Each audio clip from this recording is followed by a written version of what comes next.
pangamba, bayang Pilipinas, pagkaganda, magmamahal at kakalinga.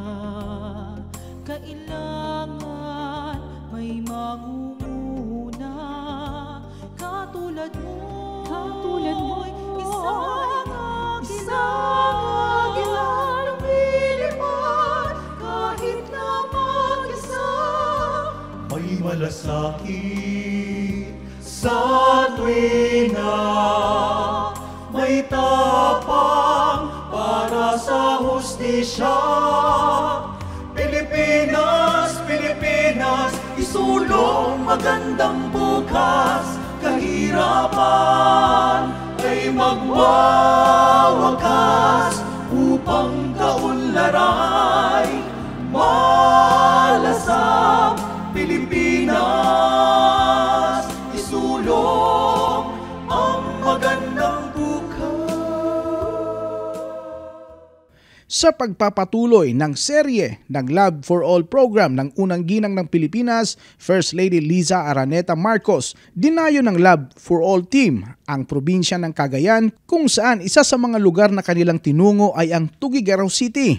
Sa programang ito ay nagtulong-tulong pa rin ang mga government agencies at private sectors upang maihatid sa mga mahihirap nating mga kababayan ang libreng serbisyong medical, basic laboratory examinations, pamamahagi ng mga libreng gamot, pagbibigay ng free legal aid at iba pa. Nandito tayo ngayon sa Cagayan Coliseum para sa Love for All ng ating mahal na First Lady.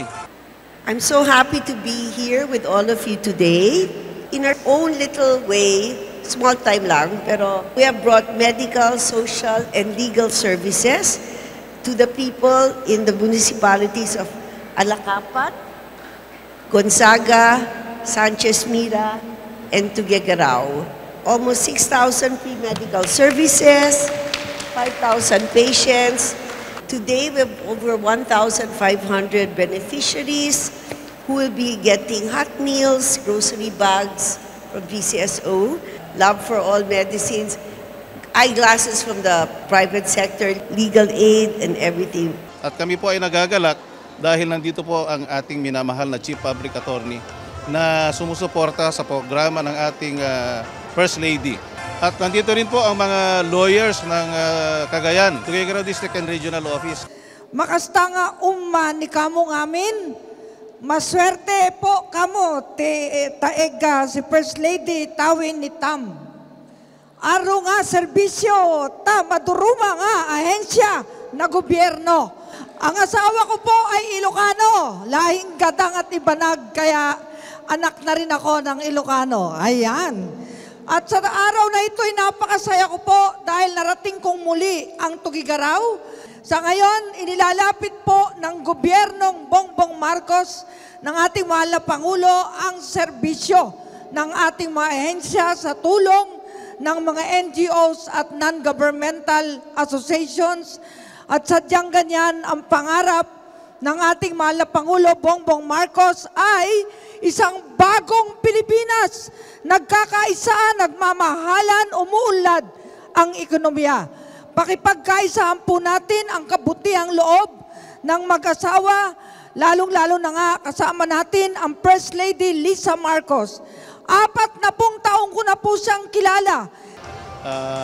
Maraming salamat po sa ating Chief sa pagpunta dito sa probinsya ng Cagayan para sa suporta na ipapakita sa legal consultation at medical consultation para sa masang Pilipino, para po sa mga Cagayanos. Maraming salamat po. Gusto ko lang po pasalamatan everybody who's here today, our government sector partners, private sector partners, healthcare workers at lahat ng volunteers. Marami pong salamat sa inyong lahat. Sa dami namin pinuntahan na provinces, parang naging barkada na rin tayo, di ba? Thank you PCSO,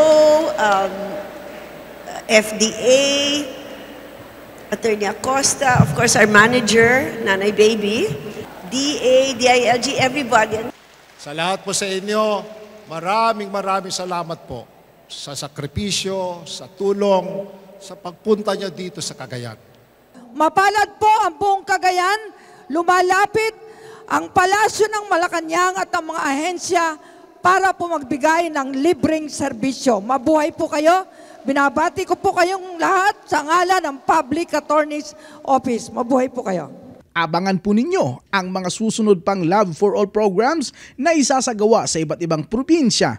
Alinsunod pa rin sa hangarin ng ating Pangulong Ferdinand Bongbong Marcos Jr. na mailapit sa mga kababayan natin ang mga libreng serbisyo ng ating gobyerno, katuwang ng mga pribadong sektor, at patuloy pa rin ninyong maaasahan ang pakikipagkaisa ng Public Attorney's Office sa misyong ito ng pamahalaan sa pangunguna ng ating punong manananggol pambayan, PAO Chief Persida Acosta. Hanggang sa muli mga kababayan, antabay lamang po kayo at baka ang susunod na dadayuhin ng Love for All Caravan ay ang inyong mga probinsya. Hanggang wakas ay sama-sama. Pilipinas, Pilipinas, isulong magandang bukas. Kahirapan ay magwawakas upang kaunlaray malasap. Pilipinas, isulong ang magandang bukas. Magandang bukas. Para sa hashtag #PalaNews, ako si Gerald Ranyes, kaisa ni PAO Chief Persida Acosta. Katarungan laban sa kahirapan.